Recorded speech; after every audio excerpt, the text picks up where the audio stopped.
UPSCचं preparation करत असताना तुम्हाला एक गोष्ट माहिती असली पाहिजे की UPSCच्या परीक्षेचे म्हणजे अटेम्प्टची मर्यादा जी आहे ती किती आहे, म्हणजे साधारणतः ती परीक्षा किती वेळा दिली जाऊ शकते. तर याच्यासाठी पण बघा UPSCच्या माध्यमातून काही लिमिट्स देण्यात आलेलं आहे. पहिला, जर ओपन कॅटेगरीमधील कॅन्डिडेट असेल, ओपन किंवा EWS मधील असेल, तर त्याला मॅक्सिमम 6 अटेम्प्ट्स देण्यात आलेले, म्हणजे 6 वेळा तुम्ही परीक्षा देऊ शकता. त्याच्यानंतर येत आहे ते ओबीसी, त्याचबरोबर पर्सन विथ डिसॅबिलिटी म्हणजेच दिव्यांग व्यक्तीसाठी हे अटेम्प्ट्स किती आहेत, तर 9 अटेम्प्ट्स करण्यात आलेले आहेत.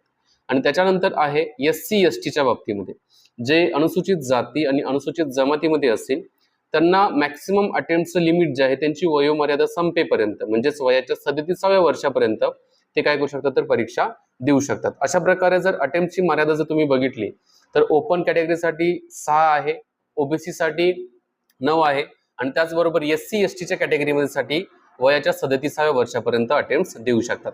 अशा प्रकारच्या इन्फॉर्मेटिव्ह व्हिडिओसाठी नक्की फॉलो करा. जय हिंद मित्रांनो.